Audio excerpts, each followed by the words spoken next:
அஸ்ஸலாமு அலைக்கும் வரஹ்மத்துல்லாஹி வபரகாத்துஹு. எல்லாம் வல்ல அல்லாஹ்வின் அடியார்களே, அன்பார்ந்த சகோதர சகோதரிகளே, பெரியவர்களே, முன்மாதிரி இப்ராஹிம் அலைஹிஸ்ஸலாம் என்னும் தலைப்பை தேர்வு செய்து 10 மாத காலத்திற்கு தொடர் பிரச்சாரம் செய்ய வேண்டும் என்ற அடிப்படையில் தமிழகம் எங்கும் தொடர்ச்சியாக பயான்களை நாம் செய்து வருகிறோம். அதனுடைய ஒரு அடிப்படையில் தான் இந்த பயான் நிகழ்ச்சியும் ஏற்பாடு செய்யப்பட்டிருக்கு. இப்ப 10 மாத காலத்திற்கு இப்ராஹிம் அலைஹிஸ்ஸலாம் அவர்களுடைய வரலாற்றை நாம் மக்களுக்கு எடுத்து சொல்ல வேண்டும் என்று இந்த அஜெண்டாவை அறிவித்ததிலிருந்து அதிகமான மக்கள் ஆர்வமாக இப்ராஹிம் நபி அவர்களை பற்றி அறிந்து கொள்கிறார்கள். இப்ராஹிம் நபியை பற்றி நமக்கு தெரியாதது இல்லை. நாம ஆல்ரெடி நிறைய விஷயங்கள் தெரிஞ்சிருப்போம். இருந்தாலும் நாம இந்த செயல் திட்டத்தை அறிவிக்கும் போது இன்னும் கூடுதல் முக்கியத்துவம், இன்னும் பல இடங்களுக்கு இந்த செய்திகள் கொண்டு போய் சேர்க்க முடிகிறது. இப்ப இங்க நாம கவனிக்க வேண்டியது என்னவென்றால், இப்ராஹிம் அலைஹிஸ்ஸலாம் அவர்களுடைய அந்த வாழ்க்கை வரலாற்றை தற்போது தேர்வு செய்வதற்கான காரணம் என்ன? பொதுவாக நபிகள் நாயகம் ஸல்லல்லாஹு அலைஹி வஸல்லம் அவங்களை தான் அல்லாஹ் நமக்கு முன்னோடியாக ஆக்குகிறான். அப்ப நபிகள் நாயகம் ஸல்லல்லாஹு அலைஹி வஸல்லம் அவர்களை பற்றி நாம் மக்களுக்கு சொல்வது ஏற்புடையதாக இருக்கும். இருந்தாலும் இன்றைய கால சூழலை நாம் கருத்தில் கொண்டு இப்ராஹிம் அலைஹிஸ்ஸலாம் அவர்களை, அவர்களுடைய வாழ்க்கை வரலாற்றை மக்களுக்கு எடுத்து சொல்ல வேண்டும் என்று இந்த பிரச்சாரத்தை துவங்குகிறோம். இதற்கான முக்கிய காரணம், முகமது நபி ஸல்லல்லாஹு அலைஹி வஸல்லம் அவர்கள் இப்ராஹிம் நபி அவர்களுடைய வழிமுறையை பின்பற்றக்கூடியவர்கள். நமக்கெல்லாம் முன்னோடியாக இருக்கக்கூடிய நபிகளாருக்கு முன்னோடியாக இப்ராஹிம் அலைஹிஸ்ஸலாம் அவர்கள் திகழ்ந்தார்கள். ஒரு ஏகத்துவவாதி, ஒரு இறையச்சவாதி, ஒரு குடும்பஸ்தர், ஒரு வணக்கசாலி எவ்வாறு இருக்க வேண்டும் என்பதற்கு இப்ராஹிம் நபி முன்னோடியாக இருந்தார்கள். தங்களுக்கு ஏற்படக்கூடிய எல்லா சோதனைகளையும் எப்படி சாதனையாக மாற்ற வேண்டும் என்பதற்கு முன்னோடியாக இப்ராஹிம் நபி அவர்கள் இருந்தார்கள். இதை நாம் சொல்லவில்லை, அல்லாஹ் குர்ஆனிலே சொல்கிறான். உஸ்வத்துன் ஹஸனா என்று சொல்கிறான். இப்ராஹிம் அலைஹிஸ்ஸலாம் அவர்களை பற்றி சொல்லும் போது, இப்ராஹிம் நபி இடத்திலே உங்களுக்கு அழகிய முன்மாதிரி உள்ளது என்று நபிகளாரையும் பார்த்து கூறுகிறான். அப்ப நபிக்கும் முகமது நபி ஸல்லல்லாஹு அலைஹி வஸல்லம் அவர்களுக்கும் இப்ராஹிம் நபி தான் முன்னோடி. அப்ப அதன் காரணமாகத்தான் இந்த ஒரு செயல் திட்டத்தை நாம் கையில் எடுத்திருக்கிறோம். இப்ராஹிம் நபி அவர்கள் தொடர்பாக குர்ஆனிலே பல செய்திகள் சொல்லப்படுகிறது. அவங்க வாழ்க்கை முழுக்க முன்மாதிரி தான். அது மட்டும் இல்லாம அவங்க வாழ்க்கையில எல்லாமே படிப்புன.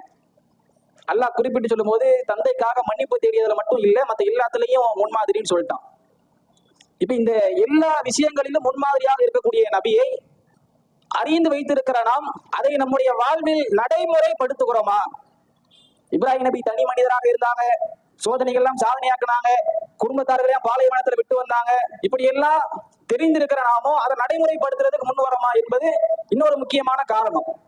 இப்ப இப்ராஹிம் நபியுடைய வாழ்வில் பல படிப்பினைகள் இருந்தாலும் இன்றைக்கு நாம் சொல்லக்கூடிய விஷயம் என்னவென்றால், இப்ராஹிம் அலைஹிஸ்ஸலாம் அவங்களுடைய மறுமை தொடர்பான நிகழ்வு. ஏன்னா அதிகமா இந்த செய்திகள் மக்கள் மத்தியில் பேசப்படவில்லை. இப்ராஹிம் அலைஹிஸ்ஸலாம் அவர்களுடைய மறுமையில் நடக்கக்கூடிய சில நிகழ்வுகளை அல்லாஹ்வுடைய தூதர் ஸல்லல்லாஹு அலைஹி வஸல்லம் அவர்கள் நமக்கு தெளிவுபடுத்துகிறார்கள். அப்ப அது தொடர்பான செய்திகளை நாம் முதலில் பார்ப்போம். இப்ப முதல்ல நாம இந்த உலகத்தில் வாழ்கிறோம். இந்த உலகத்தை பற்றி இறைவன் ஒரு அறிமுகத்தை நமக்கு கொடுக்கிறான். வலக்கும் ஃபில் அர்தி முஸ்தகர்ரு வ மதாஉன் இலா ஹீன். உங்களுக்கு இந்த உலகத்தில் குறைந்த காலத்திற்கு, குறைவான காலத்திற்கு வாழ்க்கையும் வசதியும் வழங்கப்பட்டு இருக்கிறது. அப்ப உலக வாழ்க்கை என்பது நிரந்தரமானது இல்லை. இங்கேயே நீடித்து நிலை பெற்று வாழ்ந்துரும் என்பது இல்லை. கொஞ்ச நாளைக்கு தான் வாழ போறோம். இது இறைவன் ஏற்படுத்தியிருக்கிற ஒரு நியதி. இன்னும் அல்லாஹ் குர்ஆன்ல சொல்லும் போது, குல்லு நஃப்ஸின் தாஇகத்துல் மவுத், ஒவ்வொரு ஆத்மாவும் மரணத்தை சுவைக்கும். எல்லாரும் மரணிக்கிறவங்க தான். உலகமும் ஒரு நாள் அழிக்கப்பட்டு விடும். உலகத்தில் உள்ள எல்லா பொருளும் அழிக்கப்பட்டு விடும். அப்ப இந்த உலகம் என்பது நிரந்தரமானது இல்லை.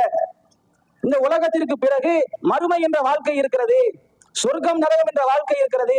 அதுதான் நிரந்தரமான வாழ்வு என்று அல்லாஹ் குர்ஆனிலே சொல்கிறான்.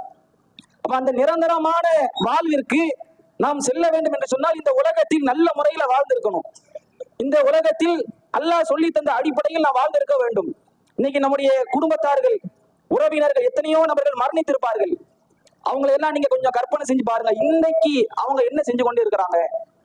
இந்த தருணத்தில் நம்மை பெற்றெடுத்த தாய், நமக்கு பிறந்த பிள்ளை, நம்மோடு பிறந்த சகோதரன் சகோதரி, இவங்கெல்லாம் மரணத்தை அடைந்திருந்தால் அவர்களுடைய இன்றைய நிலை என்ன? அப்ப அவங்க எல்லாம் மறுமையை நோக்கி போய்விட்டார்கள், நாமும் போக போகிறோம். அப்ப அந்த மறுமையிலே நாம் நல்ல முறையில் இருக்க வேண்டும் என்று சொன்னால் இந்த உலகத்தில் இறைவன் சொன்ன அடிப்படையில் வாழ வேண்டும். அப்படி வாழ்வதற்கு தான் இப்ராஹிம் நபி அவர்கள் பாடுபட்டார்கள். இப்ராஹிம் அலைஹிஸ்ஸலாம் அவர்கள் கஷ்டப்பட்டார்கள். இன்னும் அல்லாஹ்விடத்திலே இதற்காக பிரார்த்தனையும் செய்தார்கள். மறுமை நாளிலே இறைவா எனக்கு நீ இழிவை ஏற்படுத்தி விடாதே. இப்ராஹிம் நபியுடைய பிரார்த்தனையில் இந்த பிரார்த்தனையும் ஒன்று, மறுமையில் இழிவை ஏற்படுத்தி விடாதே. ஏன் என்று சொன்னால் அந்த மறுமை நாள் என்பது ரொம்ப கடுமையான துன்பத்திற்குரிய ஒரு நாள். அந்த நாளை பற்றி அதிகமான வர்ணனைகள் குர்ஆன்ல சொல்லப்படுது. நீங்க குர்ஆன்ல கடைசி பகுதியில் உள்ள சூறாக்களை எல்லாம் எடுத்து பாருங்க, அதிகமா இது பத்தி தான் அல்லாஹ் பேசுவான். மறுமையுடைய நிகழ்வு, மறுமையினுடைய கொடுமை, வானம் பிளக்கப்படும், நட்சத்திரங்கள் உதிர்க்கப்படும், கடல்கள் தீமூட்டப்படும் அப்படின்னு பல வர்ணனைகளை பற்றி அல்லாஹ் குர்ஆன்ல பேசுறான். அந்த மறுமை நாளுடைய கொடுமை இன்னும் அல்லாஹ் குர்ஆன்ல சொல்லும் போது, உலகத்தில் எதை நாம் மிக உயர்ந்த ஒன்றாக கருதுமோ அதை கூட மறுமையில் அற்பமாக பார்ப்போம். இன்னைக்கு பிரசவ அந்த வலி இருக்குல்ல, இதைத்தான் மனிதன் உயர்ந்த ஒரு துன்பமாக பார்க்கிறான். அறிவியலும் அப்படித்தான் சொல்லுது. பெண்கள் தன்னுடைய பிள்ளையை ஈற்றெடுக்கக்கூடிய அந்த நாளில் கடுமையான துன்பத்திற்கு ஆளாகிறாங்க. அதை எப்படி அவங்க வரையறை செய்யறாங்கன்னா, கிட்டத்தட்ட 20 எலும்புகளை உடைக்கும் போது வரக்கூடிய வேதனைன்னு சொல்றாங்க. இன்னும் சொல்ல போனால், ஒரு மனிதன் எந்த வேதனையை அடைந்தால் மரணத்தை அடைந்து விடுவானோ அந்த வேதனையை ஒவ்வொரு தாயும் பிரசவத்தின் போது அனுபவிக்கிறாங்க என்று மருத்துவ உலகம் சொல்கிறது. ஆனால் அந்த மறுமை நிகழ்வு ஏற்படும் போது, அந்த மறுமை நாளிலே ஒரு தாய் தன்னுடைய பிரசவத்தை தானே ஏற்று விடுவாள். அப்ப எவ்வளவு பெரிய கொடுமையா இருக்கும் பாருங்க. இதுதான் கடுமையான வழி, ரொம்ப கொடூரமானது இப்படின்னு நாம சொல்லிக் கொண்டு இருக்கிறோம். இந்த வேதனை நமக்கு வந்தால் ஆண்களாக இருந்தால் மரணத்தை அடைந்து விடுவார்கள், அந்த அளவுக்கு துன்பம். அப்படிப்பட்ட துன்பத்தை மறுமையிலே ஒரு மனிதன், ஒரு பெண்மணி மிக இலகுவானதாக பார்ப்பாங்க. அவங்களே தன்னுடைய பிள்ளையை பிரசவித்து விடுவாங்க. ஏன்னா அங்க உள்ள கொடுமை அந்த மாதிரி அவ்வளவு கொடூரமானது. இப்ப இந்த நேரத்தில் சூரியன் தலைக்கு அருகில கொண்டு வரப்படும், பூமி செம்பு தலையாக மாற்றப்பட்டு விடும், உற்றார் உறவினர்கள் யாருமே இருக்க மாட்டாங்க. பொதுவா மனிதனுக்கு என்னன்னா, தனியா இருக்கும்போது ஒரு பயம் வரும். இதே கூட்டா 4 பேர் இருப்பாங்க, ஒரு கூட்டம் நமக்கு பின்னாடி இருக்கு அப்படின்னா ஒரு பயம் இருக்காது. தனியா இருக்கும்போது ஒரு பயம் ஏற்படும். அதுவும் ஒரு உயர் அதிகாரிகளுக்கு முன்னாடி ஒரு இக்கட்டான சூழலில் தனியா இருக்கும்போது ரொம்ப பயமா இருக்கும். மறுமை நாளில் அந்த மாதிரியான ஒரு நிகழ்வு தான். அல்லாஹ் எல்லா மக்களையும் ஒன்று கூட்டிடுவான். அந்த நேரத்தில் யாருமே தனக்கு உதவிக்கு வர மாட்டாங்க, யாருமே நமக்கு பரிந்துரைக்கு முன் வர மாட்டாங்க. அல்லாஹ்விற்கு முன்பாக ஒவ்வொரு குற்றவாளியும், ஒவ்வொரு ஏகத்துவவாதியும் அனைவரும் தனித்து விடப்படுவார்கள். குர்ஆன்ல அல்லாஹ் சொல்லும் போது, மறுமை நாளிலே ஒரு கடுமையான சத்தம் ஏற்படும், பயங்கரமான சவுண்டு. இப்ப நம்ம பேசும்போது கூட குயிங் குயிங் சவுண்ட் கேக்குது. இப்ப இந்த சவுண்ட் அதிகரிச்சுன்னு வச்சுக்கிறீங்களேன், உட்கார முடியாது, காதுலாம் சில டெசிமல் தான் கேட்க முடியும். இது கொஞ்சமா இருக்கனால பிரச்சனை இல்ல, அதிகரிச்சிருச்சு பயங்கரமான சவுண்ட்னா காது கேட்க முடியாது. மறுமை நாள்ல கடுமையான சத்தம், சூர் ஊதக்கூடிய அந்த சத்தம், கடுமையான சத்தம். யௌம யஃபிர்ருல் மர்உ மின் அஹி வ உம்மிஹி வ அபி வ ஸாஹிபதிஹி வ பனி. அந்த நாளிலே ஒரு மனிதன் தன்னுடைய சகோதரனை விட்டு விரண்டோடுவான், தாயை விட்டு விரண்டோடுவான், தந்தையை விட்டு விரண்டோடுவான், பிள்ளை மனைவி அனைவரையும் விட்டு விரண்டோடுவான். யாரும் யாருக்கும் துணைக்கு வர மாட்டாங்க. வலா யஸ்அலு ஹமீமுன் ஹமீமா. எந்த நண்பனும் எந்த நண்பனையும் விசாரிக்க மாட்டான். உலகத்துல குடும்பத்தார்களை விட நட்புக்கு முக்கியத்துவம் கொடுக்கக்கூடிய அதிகமான மக்கள் இருக்கிறாங்க. இதுல டைலாக் இளைஞர்கள், நானா மூத்தா போயிட்டேன்னா என்னை தூக்கிட்டு போறதுக்கு எங்க அம்மா அத்தாவெல்லாம் வரமாட்டாங்க, என் மச்சான் தான் வருவான், என் ஃப்ரெண்டு எல்லாம் வருவான், இப்பெல்லாம் சொல்லுவாங்க. உலகத்துல வருவான் தா, மறுமையில வருவானா? வலா யஸ்அலு ஹமீமுன் ஹமீமா. யாரும் மறுமையில வரமாட்டாங்க. எந்த ஒரு பரிந்துரையாளர்கள் கிடையாது. நல்லா இருக்கிறீங்களா, சொர்க்கத்துக்கு போகணுமா, உங்களுக்கு சிபாரிசு வேணுமா, என் நன்மையில இருந்து கொஞ்சம் வச்சுக்கிறீங்க, உங்களுக்கு நான் உதவி பண்றேன், அப்படி எல்லாம் கிடையாது. மாறா எப்படி இருப்பாங்க தெரியுமா? யுபஸ்ஸரூனஹும் யவத்துல் முஜ்ரிமூன் லவ் யஃப்தரி மின் அதாபி யௌமிஇதின் பிபனி வ ஸாஹிபதிஹி வ அஹி வ ஃபஸீலதிஹி அல்லதி துஉவி வ மன் ஃபில் அர்தி ஜமீஆ சும்ம யுன்ஜி. மனிதனுடைய அந்த பேராசையை பாருங்க, தான் காப்பாற்றப்படணும்ங்கிறதுக்காக வேண்டி எந்த அளவுக்கு உச்சகட்டத்தை அடைகிறான் பாருங்க மறுமையில. இறைவா, நரகத்தினுடைய வேதனை, அதனுடைய துன்பம், இதையெல்லாம் பார்த்தாச்சு. இப்ப என்கிட்ட ஒரு ஐடியா இருக்கு, ஒரு ஒப்பந்தம் போட்டுக்கிடுவோம், ஒரு டீலிங் போட்டுக்கிடுவோம். இந்த நரகத்துல இருந்து நீ என்னை காப்பாத்திடியா அல்ல, இதுல இருந்து என்னை விடுவிச்சிரு. இதுக்கு பகரமா என்னுடைய மனைவி, என்னுடைய பிள்ளை, என்னுடைய சகோதரன், என்னுடைய உறவினர்கள், இவங்களையெல்லாம் நரகத்துல போட்டு நீ கொடுமைப்படுத்து. இந்த உலகத்துல திருமணத்துலதான் மனுஷன் தடுமாறிடுறான். ஒரு பெண்ணுக்காக வேண்டி ஏகத்துவத்தை விட்டு ஓடுறான்.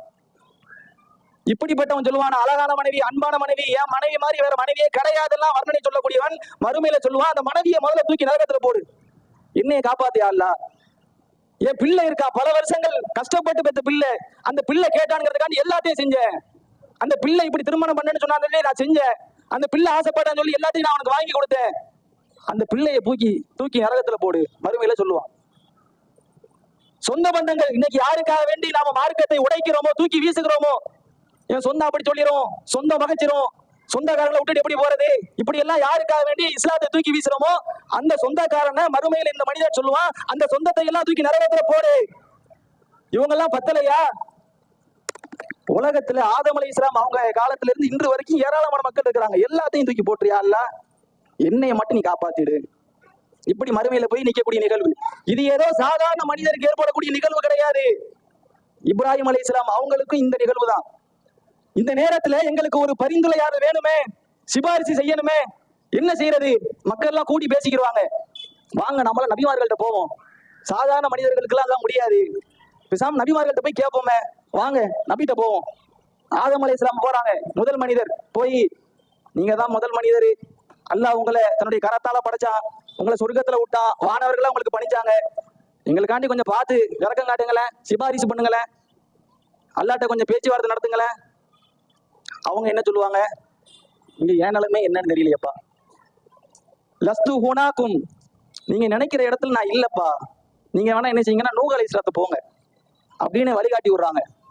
அடுத்து அவங்கள்ட்ட போறாங்க, நூஹ் அலைஹிஸ்ஸலாம் இதே பதில் தான், முடியாது.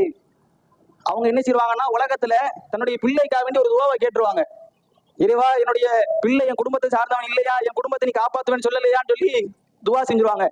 அப்ப அல்லாஹ் அதை கண்டிப்பா, அவன் குடும்பம் எல்லாம் கிடையாது, உன் குடும்பத்துல நம்பிக்கை கொண்டவங்களை தான் நான் காப்பாத்துவேன்னு சொன்னேன், நீ அறிவில்லாம என்கிட்ட பிரார்த்தனை செய்யாதுன்னு நல்லா கண்டிச்சிருவான். அதை சொல்லி காட்டுறாங்க, இந்த மாதிரி ஆகி போச்சு, நான் எப்படி உங்களுக்கு பரிந்துரை பேச முடியும், இன்னைக்கு என் நிலைமையே மோசமா இருக்கு. இவங்க எல்லாம் சொல்லும் போது என்ன வார்த்தையை பயன்படுத்துவாங்கன்னா, இன்றைய நாளிலே இறைவன் கடுமையான கோபத்தில் இருக்கிறான், இதுக்கு முன்னாடி இப்படி கோவப்பட்டது கிடையாது, இதுக்கு பின்னாடி இப்படி கோவப்பட போறது கிடையாது, அந்த அளவுக்கு கோபம். ஆது சமுதாயத்தை அழிச்சான்ல, ஃபிரௌன் அழிச்சான்ல, எவ்வளவோ கூட்டத்தார அல்லாஹ் அழிச்சிருக்கிறான். அந்த அழிவு கோபம் என்பது கொடூரமானது, அதை விட கடுமையான கோபமா ஒரு சமுதாயத்தையே அல்லாஹ் அழிச்சிருக்கிறான், அதெல்லாம் சாதாரண ஒரு கோபம், அதை விட கடுமையான கோபம் மறுமையில. எல்லாரும் கை விரிச்சிருவாங்க. அப்ப அவங்க சொல்லுவாங்க, நீங்க வேணா கலீல்கிட்ட போங்கல, அல்லாஹ்வுடைய கலீல்கிட்ட, அல்லாஹ்வுடைய ஃப்ரெண்டு, நாமெல்லாம் அப்படி இல்லை, நீங்க வேணா அவர்கிட்ட போங்க, அவரை கை காட்டி விட்டுருவாங்க. அங்க போறாங்க இப்ராஹிம் அலைஹிஸ்ஸலாம் அவங்கள்ட்ட, அந்த நபி எல்லாம் நீங்க அல்லாஹ்வுடைய நபியாக இருக்கிறீங்க, இன்னும் கலீலு அவருடைய நண்பராகவும் இருக்கிறீங்க, பார்த்து ஏதாவது பண்ணி விடுங்களேன், எங்களுக்காண்டி பரிந்துரை செய்யுங்களேன். அவங்களும் இதே வார்த்தை தான், நீங்க நினைக்கும் இடத்துல நான் இல்லை. அப்ப அவங்க என்னன்னா கூடுதலா ஒரு வார்த்தையை சொல்றாங்க, நான் உலகத்துல ஒரு 3 பொய்யை சொல்லிட்டேன். எத்தனை பொய்யா? 3 பொய். 300 பொய் கிடையாது, 3000 பொய் கிடையாது, 3 லட்சம் பொய் கிடையாது, ஒட்டுமொத்த வாழ்க்கையிலும் 3 பொய். அவங்க சொல்றாங்க, என் வாழ்க்கையில் நான் 3 பொய்யை சொல்லிட்டேன். ஏதோ இது பெரிய பாவமா அவங்க கற்பனை பண்ணி சொல்றாங்க. நாமனா இதெல்லாம் ஒரு பிரச்சனையாங்க, பொய்யா, அதெல்லாம் நான் பேசினாலே பொய் தான், எனக்கு பேரே பொய்யன்னு தான் வச்சிருக்கிறாங்க ஊர்ல, இப்படி இதை பெருமையா பேசிட்டு போறது. இப்ராஹிம் அலைஹிஸ்ஸலாம் சொல்றாங்க, நான் 3 பொய்யை சொல்லிட்டேன், இந்த நேரத்துல நான் எப்படி உங்களுக்கு பரிந்துரை செய்ய முடியும்? இதை சொல்லிட்டு இன்னொன்னு சொல்றாங்க, நப்சி நப்சி, என் நிலை என்னவோ தெரியலையே, எனக்கே ஆள் தேடிக்கிட்டு இருக்கும் போது நீங்க ஏன்ட்ட வந்து நிக்கிறியா? அவங்க என்ன சொல்றாங்க பாருங்க, நானே எனக்கு யாராவது பரிந்துரை செய்ய மாட்டாங்களாங்கிற நிலையில இருக்கிறேன், என்னுடைய நிலை என்ன போகுது தெரியலையே, அப்புறம் நான் எங்க உங்களுக்கு பரிந்துரை செய்யறது? அப்ப இப்ராஹிம் அலைஹிஸ்ஸலாம் அவங்க வந்து என்ன நினைக்கல, நம்ம சொர்க்கத்துக்கு போயிடுவோம்னு நினைக்கல.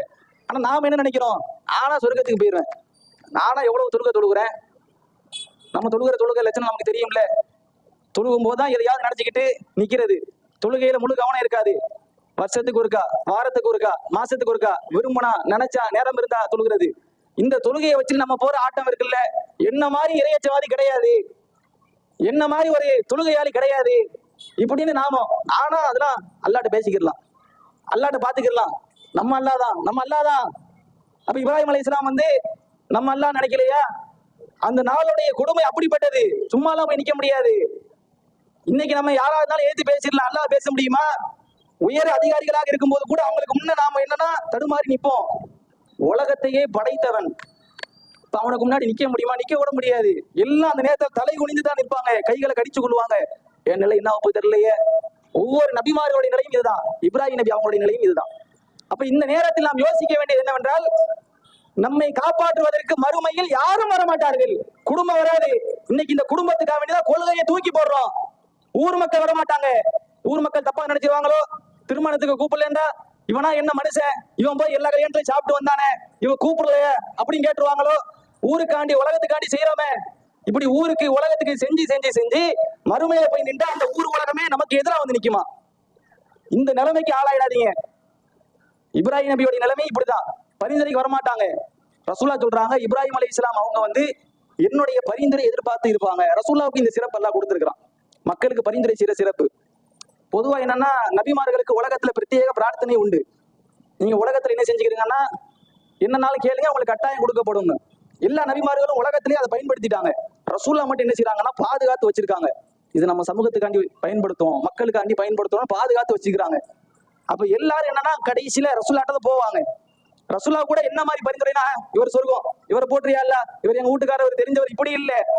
அல்லாஹ்வுடைய தூதர் முதல் பிரச்சாரம் செஞ்சாங்கல்ல, அந்த நேரத்திலே தன்னுடைய குடும்பத்தார்களை கூப்பிட்டு சொல்றாங்க, தன்னுடைய பிள்ளையை கூப்பிட்டு சொல்றாங்க, மறுமையில உங்களுக்கு நான் உதவ முடியாது, நீங்க உங்களை காப்பாத்திக்கிறீங்க. அப்ப என்ன பரிந்துரைனா, என் சமுதாயம், இந்த மக்கள், நீ இறக்கம் காட்டினா காட்டி அவங்களுக்கு உதவி செய், அந்த அது மட்டும்தான். அதுவும் அல்லாஹ் நாடுறவங்களுக்கு மட்டும்தான், நினைச்சவங்களுக்கு எல்லாம் கிடையாது. அப்ப மறுமையில் நமக்கு உதவுவதற்கு யாரும் வர மாட்டார்கள். அப்ப இந்த உலகத்தில் நாம் தான் நம்மை காப்பாற்றிக் கொள்ள கடமைப்பட்டு இருக்கிறோம். அப்ப அதனால ஊர் உலகத்துக்காக வேண்டி எதையும் செஞ்சிடாதீங்க. மறுமையில நமக்கு என்ன, அதை கருத்துல கொண்டு செய்யுங்க. இப்ராஹிம் நபி அதுக்காக வேண்டிதான் எல்லா காரியத்தையும் செஞ்சாங்க. அத்தாட்ட போய் மார்க்கத்தை சொல்லும் போது அத்தா எதிர்க்கிறாங்க. அத்தாவை எதிர்த்து பேச முடியுமா? அவர் தானே நமக்கு எல்லாம் செஞ்சாரு, அவர்னால தானே இன்னைக்கு நாம நிக்கிறோம், நாமளே அவருக்கு தானே சொந்தம் அப்படின்னு நினைக்கல. எல்லாம் செஞ்சதெல்லாம் சரிதான், அதுக்காண்டி தவறா இருக்கும் போது அது கட்டுப்பட முடியாது இல்ல. சமூகமே எதிர்த்துச்சு, ஊர் மக்கள் எல்லாரும் எதிர்க்கிறாங்க. எந்த அளவுக்கு எதிர்ப்புனா, இவரை இனிமே விட்டு வச்சோம்னா நமக்கு தான் பாதிப்பு, அவரை நெருப்புல தூக்கி போடுங்க, கொலை செஞ்சிருங்கிற அளவுக்கு எதிர்ப்பு. அந்த நேரத்திலையும் அவரு அசரல்ல. இதெல்லாம் நான் உங்க நல்லதுதான் செய்யறேன், இது ஏதோ என்னுடைய சுயநலத்துக்காக வேண்டி என் சிந்தனையில பட்டுச்சு நான் செய்யல, மறுமையில நீங்களும் நல்லா இருக்கணும் நானும் நல்லா இருக்கணும் தான் செஞ்சேன் அப்படிங்கிற நிலையில அல்லாஹ் மீது உறுதியான நம்பிக்கையோட இருந்தாங்க. அதுக்கு மக்கள் கொடுத்த நெருப்பு. அப்ப அந்த நேரத்துல நெருப்புல இருந்து அல்லாஹ் அவங்களை காப்பாத்திட்டான். காப்பாத்தும் போது அவங்க என்ன செய்யறாங்கன்னா, அந்த மக்களை பார்த்து ஒரு வார்த்தை சொல்றாங்க, நீங்க இந்த அளவுக்கு போயிட்டீங்க, உங்களுடைய கடவுளாக சிலைகளை எல்லாம் எடுத்துக்கொண்டீங்க, இதுக்கெல்லாம் காரணம் என்ன தெரியுமா? உலகத்துல உங்களுக்கும் இன்னொரு ஆளுக்கும் உள்ள முகபத்து தான், அவர் மேல உள்ள நேசத்தினாலதான் இதை நீங்க செஞ்சிருக்கீங்க. இப்படி செய்யக்கூடிய நீங்கள் ஒவ்வொருவரும் குறித்துக் கொள்ளுங்கள், மறுமையிலே நீங்கள் ஒவ்வொருவரும் இன்னொருவரை சபிப்பீர்கள். எல்லாரும் சபிப்பான், இவன் தான் என்னை வழிகெடுத்துட்டான், இவனாலதான் நான் நாசமா போயிட்டேன், இவன் பேச்ச கேட்டிருக்க கூடாதுங்க, இவனை காண்டி பார்த்து பார்த்து செஞ்சனால எங்க கொண்டு வந்து நிப்பாட்டிட்டான் பாருங்க என்று நீங்கள் ஒருவரை ஒருவர் சபிப்பீர்கள் என்று இப்ராஹிம் அலைஹிஸ்ஸலாம் அவர்கள் சொல்கிறார்கள். இது அப்படியே மறுமையில் நடக்குது. மறுமை நாள்ல அல்லாஹ் சொல்லி காட்டுறான், முன்னறிவிப்பு. உலகத்துக்காண்டி ஊர் மக்களுக்காண்டி எல்லாம் செய்யறோம்ல, இவங்களுக்கெல்லாம் முன்னறிவிப்பு. நாளை மறுமையிலே நரகவாசிகளுடைய புலம்பலை அல்லாஹ் எடுத்து காட்டுறான். குர்ஆன்ல அதிகமான வசனங்களை எடுத்து காட்டுறான். யௌம தகல்லபு உஜூஹும் பின்னார் யகூலு யா லைதனா அத்தஅனா அல்லாஹ் வ அத்தஅனா ரசூலா. மறுமையில அவங்களுடைய முகங்களை அல்லாஹ் நரகத்துல போட்டு புரட்டும் போது அவங்க என்ன சொல்றாங்கன்னா, நான் அல்லாஹ்வுக்கும் அல்லாஹ்வுடைய தூதருக்கும் கட்டுப்பட்டு இருக்க கூடாதா? ஊர் மக்களுக்கு உலக மக்களுக்கு எல்லாம் கட்டுப்பட்டவங்க மறுமையில போய் என்ன சொல்லுவாங்கன்னா, நான் அல்லாஹ்வுக்கு கட்டுப்பட்டு இருக்க கூடாதா? இன்னா அதானா சாதத்தனா வ குப்ரானா வ அலவுன சபீலா. இறைவா, என்னுடைய பெரியவர்கள், எங்களுடைய தலைவர்கள், இவங்களுக்கு நாங்க கட்டுப்பட்டு விட்டோம், அவர்கள் எங்களை வழிகெடுத்து விட்டார்கள். ரப்பனா ஆதியும் லிஅபைனி மினல் அதாப். இறைவா, அவர்களுக்கு 2 மடங்கு வேதனையை கொடு, இவனா வழிகெடுத்துட்டான், இவனாலதான் என் வாழ்க்கை நாசமா போச்சு, நரகத்துல கொண்டு வந்து நிப்பாட்டிட்டான், அவன் பேச்ச கேட்டாதான் இன்னைக்கு பாதிப்பு, நரகத்துல அவனுக்கு 2 மடங்கு குடியால அப்படின்னு அங்க போய் புலம்புவானா. என்ன புண்ணியம் இங்க எல்லாம் கேட்கணும், அங்க போய் புலம்பி என்ன செய்யா? இன்னும் சிலர அல்லாஹ் சொல்றான் சபிப்பாங்க. இப்படியான ஒரு சூழல் அங்க வரும். அதைத்தான் இப்ராஹிம் நபி சொன்னாங்க, இன்னைக்கு நீங்க சில காரியங்களை எல்லாம் செய்றீங்களப்பா, இதுக்கெல்லாம் காரணம் என்னன்னா, ஒருவருக்கு இன்னொரு மேல உள்ள முகபத்து. அவர் சொன்னா சரியாதான் இருக்கும், அவருக்காண்டி இதை செய்யறது, குடும்ப உறவுக்காக வேண்டி இப்படின்னு செய்றீங்கல்ல, இது எல்லாம் மறுமையில உங்களை சாபத்திற்கு தள்ளிவிடும். இன்னும் நிறைய வசனங்கள் எல்லாம் சொல்றான் அவங்களுடைய புலம்பல்கள் எப்படி இருக்கும் அப்படின்னு. அப்ப இந்த விஷயங்களை நாம் ரொம்ப கவனமாக இருக்க வேண்டும். மறுமையில் யாரும் நமக்கு உதவிக்கு வர மாட்டாங்க, யாரும் யாருக்கும் பரிந்துரை செய்ய மாட்டாங்க. நம்முடைய நல்லமல்கள் தான், நம்முடைய இரையச்சம் தான், நம்முடைய ஏகத்துவம் தான் நம்மளை காப்பாற்றும். அதுக்காக தான் இப்ராஹிம் நபி உலகத்துல என்ன பிரச்சனை வந்தாலும் சரி அதெல்லாம் கவலைப்படல. ஊரே எதிர்க்குன்னா அவங்க பேச்சை கேட்டுட்டு போக வேண்டியதானே. எதுக்கு அவங்க எதிர்த்து நிக்கிறாங்கன்னா, மறுமையில நாசமா போயிட்டா முடிஞ்சு போச்சு. இந்த உலகத்துல எதுக்கு வாழ்றது? சொர்க்கம் போகணும் தானே வாழ்றோம், எல்லாரும் சொர்க்கம் போகணும் தானே வாழ்றோம். நரகத்துக்கு போகணும் யாரும் ஆசைப்படுறோமா? பாவிகளாகவே இருக்கட்டும், பாவமே செய்யட்டும், அவங்களுக்கு என்ன ஆசை? நானும் சொர்க்கம் போகணும் தான். ஆசைப்பட்டா முக்கியம் இல்லை, அந்த ஆசையை குழி தோண்டி புதைக்கின்ற வகையில் நடக்கக்கூடாது இல்ல. அப்ப அந்த நிலையில் நாம் இருந்தோம் என்றால் சொர்க்கம் கிடைக்காது. அப்ப இதுல நாம் ரொம்ப கவனமாக இருக்க வேண்டும். அதே போல இப்ராஹிம் அலைஹிஸ்ஸலாம் அவங்க அந்த பொய் தொடர்பாக சொல்றாங்கல்ல, அதுவும் நாம கவனிக்கணும். அவங்க வாழ்க்கையில 3 பொய் தான் சொல்லியிருக்கிறாங்க. ரசூலுல்லாஹ் அதை பத்தி விளக்கும் போது அதுல 2 அல்லாஹ்வுடைய மார்க்கத்துக்காக வேண்டி சொன்னது, ஒண்ணு தன்னுடைய குடும்பத்தை காப்பாத்துறதுக்காண்டி சொன்னது. மக்கள்லாம் ஒரு தீய சபைக்கு அழைக்கும் போது நான் நோயாளி அப்படின்னு சொல்லிடுறாங்க. இப்படி சொல்லியாவது அதை தவிர்க்கிறதுக்கு முயற்சி செய்யலாம். ஆனா நம்மால் என்ன செய்யறது இல்ல, வாங்க சேர்ந்து போவோம், வரதட்சணை திருமணம், பெண்கள்கிட்ட வாங்குறமே, பெண்களை கொடுமைப்படுத்துறமே, இதனால பெண்களுடைய வாழ்க்கை நாசமா போகுது, எவ்வளவு செயல்கள். இன்னைக்கு இதெல்லாம் குறைஞ்சிருக்குன்னா அதை புறக்கணிச்சதனுடைய காரணம் தான். ஆரம்ப காலத்துல எவ்வளவு நிகழ்வுகள் நீங்க எல்லாம் பாருங்க. இப்ப கூட சில ஊர்கள்ல பார்க்கலாம், சில பெண்மணிகள் என்ன செய்யறாங்கன்னா, குமர் வச்சிருக்கேன் அப்படின்னு ஒரு லெட்டர் பேட்டை தூக்கிட்டு வராங்க. பள்ளிவாசலுடைய அறிவிப்பு, இவருக்கு குமர் இருக்கு, காசு கொடுங்க, குமர் வச்சிருக்கேன், காசு போடுங்க, அதை கரையேற்றணும், வேற வழி இல்லை, கணவன் இல்லை, அந்த குழந்தைய நினைச்சு எனக்கு ரொம்ப வருத்தமா இருக்கு, காசு கொடுங்க, காசு கொடுங்க, ஒவ்வொரு பள்ளிவாசலாக ஏறி ஏறி போறாங்க. இதுக்கெல்லாம் யாரு காரணம்? இதுல நம்முடைய மனைவி இருந்தாங்கன்னு நம்முடைய நிலைமை யோசிச்சு பாருங்க. நம்முடைய பிள்ளை இருக்கிறாங்க, நம்முடைய சொந்தக்காரங்க இருக்கிறாங்க, ஊர் ஊரா போய் கையேந்திட்டு நிக்கிறாங்க. இதை ஏத்துக்கிறோமா? இதுக்கு என்ன காரணம்? காசு இருந்தாதான் கல்யாணம் பண்ண முடியும். அந்த நிலைமைக்கு கொண்டு வந்தவர்கள் தன்னுடைய பண பகட்டை காட்டியவர்கள். காசு இருந்தாதான் கல்யாணம் பண்ண முடியும், காசு இல்லைன்னா கல்யாணம் பண்ண முடியாது. 10 லட்ச ரூபாய் எடுத்து வை, 5 லட்ச ரூபாய் எடுத்து வை, அது வச்சிருந்தாதான் உனக்கு கல்யாணம், அது வச்சிருந்தாதான் உனக்கு வாழ்க்கை, இல்லைன்னா நீ அப்படி கடைசி வரைக்கும் இப்படியே ஒன்று கட்டியா, உனக்கு கல்யாணம் கிடையாதுன்னு கொண்டு வந்துட்டாங்க. அதனால என்ன, பல பெண்கள் தன்னுடைய வாழ்க்கையை இழந்துட்டாங்க. அதுக்கெல்லாம் இந்த மாதிரியான ஒரு திருமணத்தை செய்தவர்கள் தான் காரணம். அதை ஊக்குவித்தவர்கள் ஜமாத்தார்கள், இவங்க தான் காரணம். மறுமையில இதுக்கு அவங்க கண்டிப்பாக பதில் சொல்லணும். ஒரு பெண் பிள்ளையினுடைய வாழ்க்கையை நாசமாக்கியவர்கள், இதனால் தன்னுடைய பெற்றோருக்கு மனவலி ஏற்பட்டு அவங்களுடைய மன உளைச்சலுக்கு ஆளாகி கடைசியில மரணத்துக்கு போகக்கூடிய நிகழ்வுகள்லாம் இருந்திருக்கு. இதுக்கெல்லாம் இந்த திருமணத்தை ஆதரிக்கக்கூடியவங்க இவங்க தான் காரணம். அப்ப இதெல்லாம் யோசிச்சு பார்க்கணும். அப்ப இந்த மாதிரியான நேரங்கள்ல அந்த சபையை நாம் புறக்கணிப்பதை தவிர வேற வழி இல்லை, புறக்கணிக்கணும். இது ஏதோ அவங்க மேல உள்ள பகைக்காக வேண்டி இல்ல, அல்லாஹ் மீது உள்ள பாசத்திற்காக வேண்டி. இப்ராஹிம் நபி அப்படிதான் பகைத்து நின்றார்கள். நீங்கள் பாவத்திற்கு கூப்பிடுகிறீர்கள், நான் வரமாட்டேன் அப்படின்னு சொல்லியிருக்கிறாங்க. இன்னும் எந்த அளவுக்குன்னா, நீங்க அல்லாஹ்வை விட்டு விட்டு மற்றவர்களை கடவுளாக எடுத்துக்கொண்டீர்கள். இந்த நிலை தொடர்ச்சி அப்படின்னா உங்களுக்கும் எனக்கும் மத்தியில் பகைமையும் வெறுப்பும் குரோதமும் என்றென்றும் நிலைத்து விட்டது. நீங்க எங்க அத்தாவா இருந்தாலும் சரி, அம்மாவா இருந்தாலும் சரி, சமுதாயமா இருந்தாலும் சரி, மன்னரா இருந்தாலும் சரி, உங்களுக்கும் எனக்கும் மத்தியில் பகைமை தான், வெறுப்பு தான்.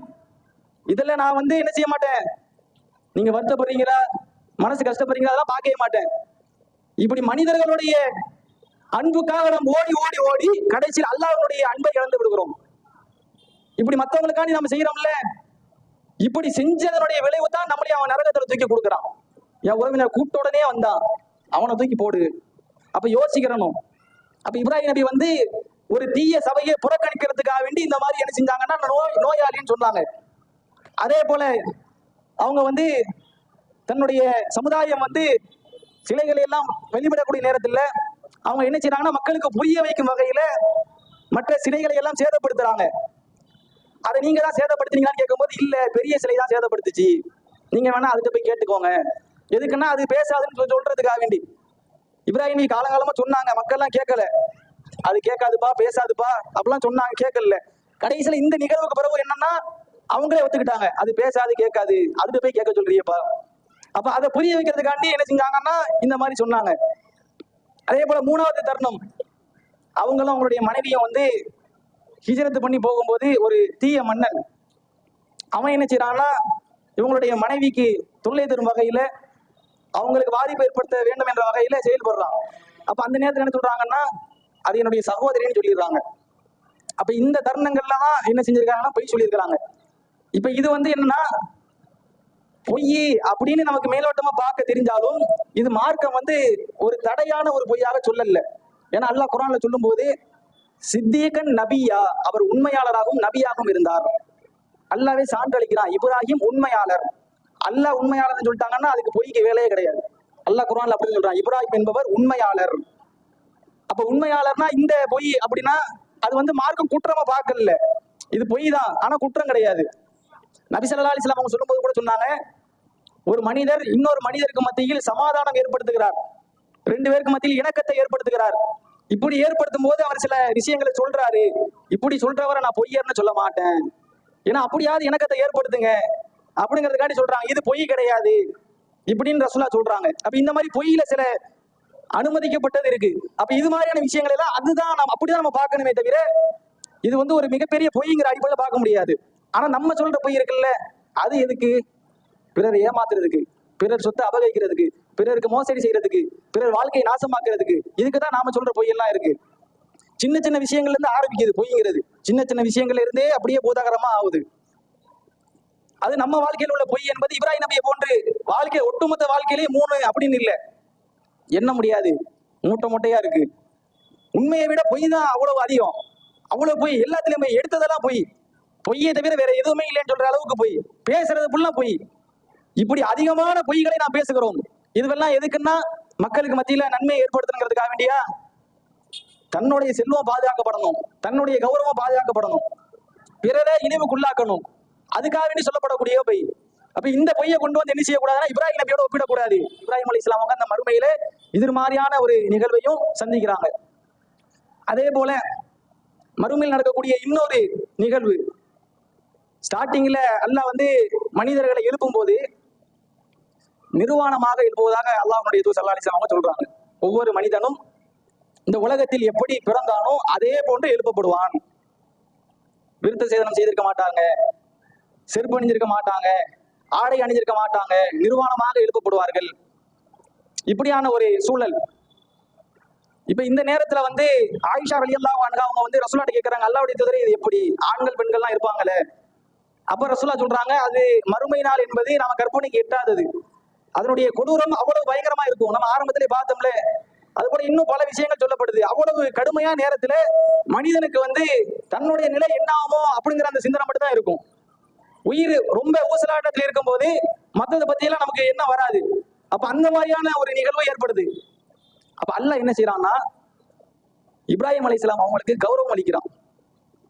எல்லாருக்கும் மத்தியில எல்லாரும் நிர்வாணமா இருக்கக்கூடிய அந்த நேரத்துல இப்ராஹிம் அலைஹிஸ்ஸலாம் அவங்களுக்கு முதலாக அந்த மறுமை நாளிலே ஆடை அணிவிக்கப்படுகிறது. முதல் மனிதராக ஆடை அணிவிக்கப்படுது.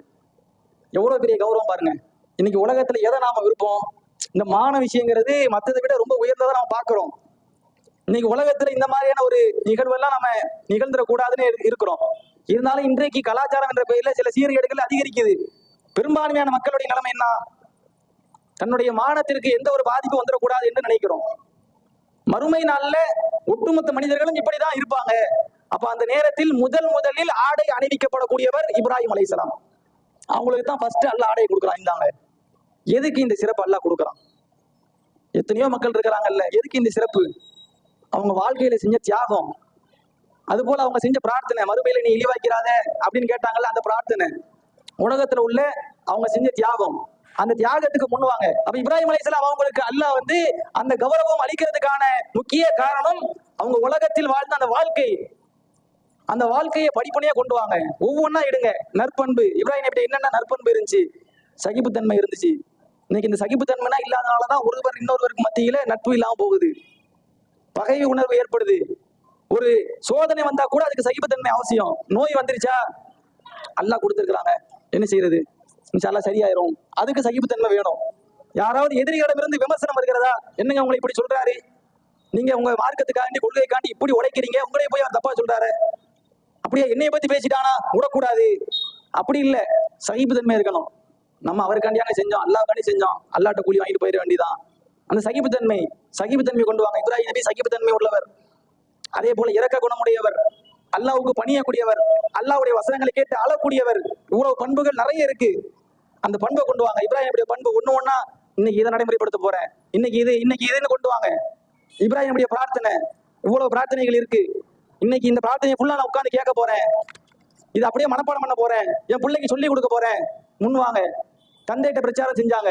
இப்ராஹிம் நபி அழைப்பு பணியை 4 வகையில பிரிக்கலாம். தந்தையிட்ட செய்யறாங்க, சமூக மக்கள்கிட்ட செய்யறாங்க, மன்னர்கிட்ட செய்யறாங்க, பிள்ளைகள்கிட்ட செய்யறாங்க. அப்ப நம்மள என்ன செய்யணும்? குடும்பம் அவங்கள்ட்ட முதல்ல, அதுக்கப்புறம் ஊர் மக்கள், அப்புறம் அதிகாரத்தில் உள்ளவங்க, அப்படி கொண்டு வரணும். அப்ப இப்ராஹிமுடைய பண்பை எல்லாம் அப்படியே ஒவ்வொன்றா பழக்கப்படுத்துங்க.